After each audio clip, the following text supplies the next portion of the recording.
Oh, I walked right by and missed that. Panda got me back fine. So, freshly painted wheels with the stone chip, and the freshly painted wheel trims are back on the Panda. Bonus points car buffs, if you can guess, well not guess, but know what this car is. Been popped in with us, good customer of ours, for a cam belt change. Has it tucked away in his garage. Excuse me the quality of the picture, it's on my phone, I'm quickly taking this. So yeah, bonus points if you can put down below what this car is. I'm sure there's some knowledgeable person out there that does, but it's only one I've ever seen, and it's one of 100. I won't go around the other side of it because you'll see the badges and that'll give it away. Well guys, I've had an absolute mare of a day today. I've been working on the Panda. Something that should be really simple isn't. So as you know, the heater was only working on setting 4, which means the resistor's gone. Anytime you have a heating system where it will work on the top setting but none of the other settings, it means the resistor's gone. Which is normally a case of pop it out from underneath the dashboard, normally passenger side, a couple of bolts, and drop it down, place the resistor, off you go. On this 500, for some reason, somebody decided to stick the resistor up here. I don't even know if you're going to be able to see it. Up there. You might just about be able to see it. I'm going to see if you see it from this side. Inside the actual blower unit. I think you can see, yeah, you can see it now. Actually inside the blower unit. I've cut a little bit of the cage out to get my hand in there. That resistor comes in from the back, guys, not from the front. It comes from the back. It is actually wider than the space between the bulkhead and the motor and the actual length of the resistor. So the resistor actually is wider than the gap between the two. And there's 2 bolts that hold it in. You literally cannot get your hand in there. Oh, try and get you some light in here, guys. I literally can't get my hand up there to get to it. I've been fighting it all day. In the end, I had to call Lady Hand Stew in to have a go because his hands are much smaller than mine. And he was able, thankfully, to get his hand up there, break away the old resistor and pull it down, and then pop the new resistor in, and we've basically glued it into place in there. Now I can understand why this car would have been part exchange now, because the only way I could see to do it, in quotes, properly, would be to take all the dashboard out to get to it. It must have been put in one unit at the factory. I say properly, the resistor's back where it should be in place. I've tested it, it's working, and it's glued in place in there, so it's not popping out anywhere. So I've fixed it properly. But I could see that if you took this car into a garage or a dealership, you'd have been told easy £500-600 just to get those working, if not more, to get the dash out. So fought that all day long. I've been upside down. For those of you who've seen me on camera, you'll know I weigh best part of 19 stone. I'm 6'3", and I've been upside down in that footwell all day. And my arms aren't the smallest arms either. So that has been an absolute cow trying to do it. I kind of did try to do some other stuff while I was at it to have little breaks to get away from it. I took the door card off to get the window regulator out.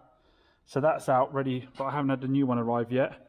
So I then kind of moved to doing the broken wing mirror. Put it on, no problem at all. The new one I got through the post from eBay. Here it is. So yeah, there it is. But I was in such a bad mood, didn't even spot this. Look, it's twice the size. Fitting's the same, all of this is the same. But the mirror itself is twice the size. This is even the same down the bottom, but the mirror is twice the size.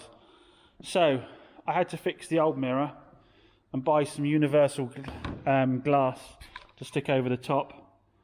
And it is all functioning, but I can't put the cover back on it until I've put the door card back on. So my plan for today was come in, everything would arrive for the Panda, I'd get it all fitted, I'd get it polished up, I'd get it photographed and get it up for sale. No such luck. I've spent all day fighting that resistor, still can't finish the window because the regulator hasn't arrived. So I don't like that because I don't want to be more than a day into this car. Very frustrating. On more positive news, I posted that Punto up that I got yesterday for £700 with 38,000 miles on, the 2010. I put it as a coming in soon on our Facebook page and on Facebook Marketplace. Must have had about 6 or 7 messages already last night advertising that at 2,495. Like I said, it probably cost me about £1,000 by the time it gets in. We don't know that it doesn't need any mechanical fault, so it hasn't got any mechanical fault. So I put it up a bit of a higher price, and to see what the score was with it, to allow myself some room for doing repairs to it. And it seems the mileage, even though it's just a 1.4 Punto, that seems to be that the mileage has got everybody jumping straight on now. In fact, we've got one of Stuart's customers, one of his Alfa Romeo customers, saw it, wants it for his son. I said, it's not going to get it until Saturday afternoon. He said, well, we won't be able to get it Saturday afternoon. We'll come and look at it in the evening when it's parked outside, and if we like it, we'll leave you a deposit ready for you to put it through the workshop. So could be that's a quick flip. But yeah, a bit of a frustrating day today. After spending a lot of time sort of getting myself ahead, I've kind of lost a day here, but that's why I stay late sometimes and do get ahead. So when days like this happen, it doesn't put me completely off track. And fingers crossed as well, Petey's going to see someone tomorrow about potentially me renting some space from him. So let's put some good vibes out there for me, because I know the place. It's got secure gates on it that can be closed in the evening, so the cars will be secure, but it's got lots of display space and it's got a workshop there as well. Fingers crossed Petey pulls something out of the bag for me there, because I really would like my own unit now. Anyway, I want to get home. Some days you just go home. I'm not going to stay late and do stuff tonight because I'm too frustrated. Just go home and come in the morning, and hopefully it'll be a different day tomorrow. Hopefully I've had my bad day today, so tomorrow will be a good day. Touch wood. So following morning, back on the Panda. Got the new window regulators arrived. They're nice easy ones to do this. The glass basically pushes through a little plug on the back here, and then you have a clip like this. You go in and slide on to lock it in place. He says it's nice and easy. There we go, locked in place. And that's all it is to secure the glass on. The glass has a hole on it, sits on a plug, put that clip over the top, it's all together. The regulator unit is really nice and compact. It just slides in easily in there. So we've got that clipped in, we've got everything loosely done up. Unfortunately, there's no way of doing anything other than tearing this. I will take this back up so it has condensation protection on it. And then there we go, all the way up. All the way down. So a little bit easier than that resistor fix yesterday, eh?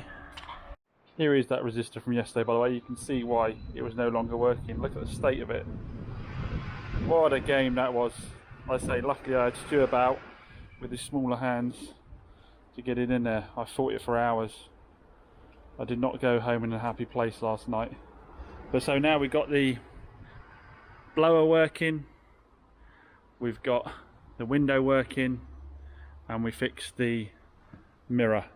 So now she's all set for a clean up, because she had that MOT, didn't she, which she sailed through. We've already painted the wheels, so just needs a good buff, clean inside, put that door card back on, and she's ready to go up for sale. First thing with the Panda, let's get this engine bay cleaned up, because it's going to create a lot of dirt and mess. We're going to get underneath the bonnet in the engine bay here, just lots of dust and dirt. We know it's an honest little car with a good full service history, so it's obviously never had a clean up underneath the engine bay. So we'll hit it with some G101, agitate it with a brush, rinse it off, and then get some plastic cleaners in there. It's all drying off as all the door shuts. So what we're going to do is give the outside a bit of a polish with some, this is what I've got kicking around. I don't actually rate autoglim stuff that much, I have to be honest. It's okay, but I don't think it's that much better than anything else. I'm just using it because it's what I've got left over. So we're going to give that buzz over and see what this yellow comes up like. I don't think it's going to be much brighter because it is just sort of a pale yellow on this car, but we'll see what it's like. Your plans, I've actually changed to a clay bar and some shampoo, or a fake clay bar and shampoo, because there's just lots of sort of like stuff sort of ground in a little bit that I know I can get out with a clay bar, and it's gonna be worth the effort. It's gonna make the car come up that much better when I do polish it. So I'll do this before I give it a polish. Aircon fixed. It was just the switch. We've got nice cold air coming out the vents now.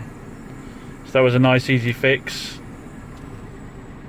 These iGo's C1s, they come apart so nicely, guys. Seriously, I cannot stress enough.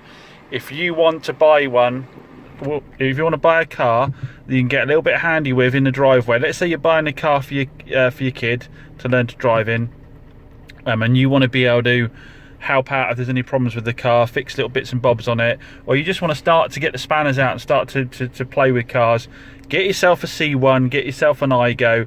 They come apart so nicely. I'm sure you more experienced guys are going to probably come on and tell me there's something horrible about working on them that I've missed, but I've done clutches, gearboxes, I've had all of this out, these units out before. I've done regulators on the windows, all those kind of things. They just come apart so nicely. Whoever put these cars together really thought about it, unlike the Panda yesterday with the flipping fuse, the resistor. But yeah, whoever put these together really thought about it, and they're just so nice to work on. Anyway, let's move on and get some more bits and bobs done, some final finishing off. So all the clay barring's done. It's actually brought back quite a bit of shine to that paint. Might still give it a polish. I think I will give it a polish. But we got all the tar off, all the bits and bobs, took away a lot of the marks. It's looking really clean now, did all the roof, and it's all looking shiny. Am I going too far for a £2,000 car? Probably. Should just throw a bucket of water over and stick it out there. So she's had a polish and a mop now. We're going to go through and do all the rubbers and then get out and do a photo shoot while it's not raining for a second or two. Then we can bring it back in and do the interior after that. But yeah, she's looking very shiny. So here you go guys, Panda, all cleaned up, had a photo shoot. Like I said, I still want to do the interior, take the pictures for the interior. But while the sun was out, I thought I'd get some pictures of it. Because it's been pouring rain all day. Really pleased with this one guys. What a cracking little car. Like, if you remember, drove me back from Bristol without missing a beat at the national speed limit, of course. Gave me great MPG.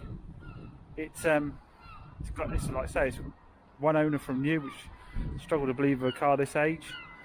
I put it straight in for its MOT, and it simply, well, it didn't need it, it passed straight away, didn't it?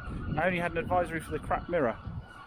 We had a window regulator that was out and wasn't working properly, and we had the resistor for the heater. The resistor for the heater was obviously the hardest job. I spent hours and hours with my head in the footwell trying to replace that, but now it's done, it's in there, and the heater works as it should, the window works as it should, and we sorted the mirror out. So we did the service as well, oil, air filter and oil, didn't we? Excuse the seagulls, they're going mad.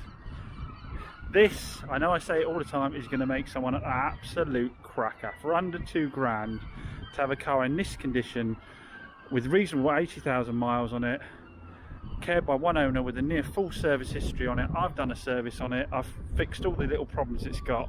This is an absolute cracker for someone, it really is. It represents such good value for money.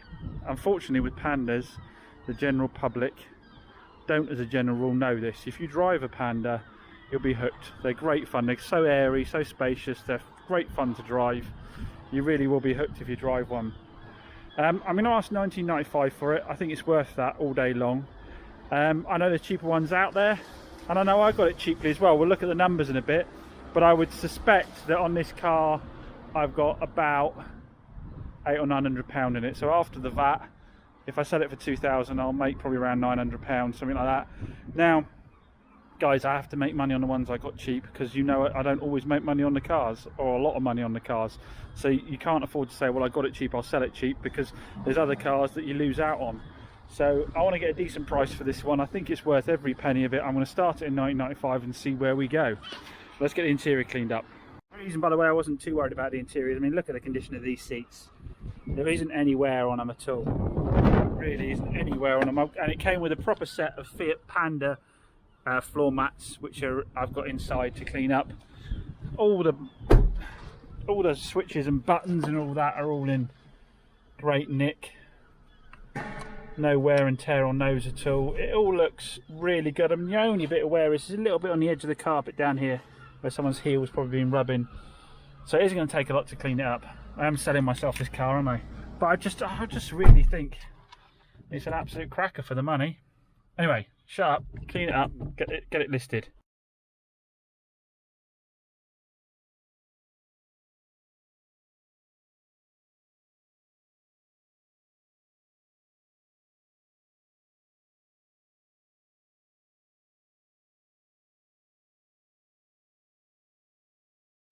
It's back, guys.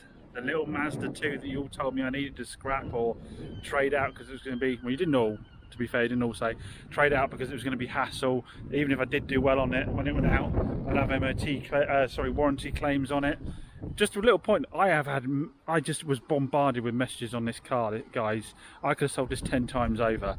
It's the metallic paint. What I'm learning very fast in this industry is, no disrespect to anyone, you're all magpies. If they're shiny, you love them. They've got to be metallic colours. You know, the wheel trims are all look like alloys. It was in great nick. It was under £2,000.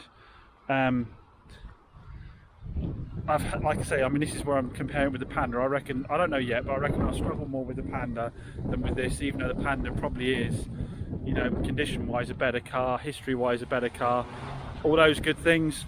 But yes, so it's been out for about a week. Oh, just a little point, by the way, some of you regular viewers will see the Mini in the background.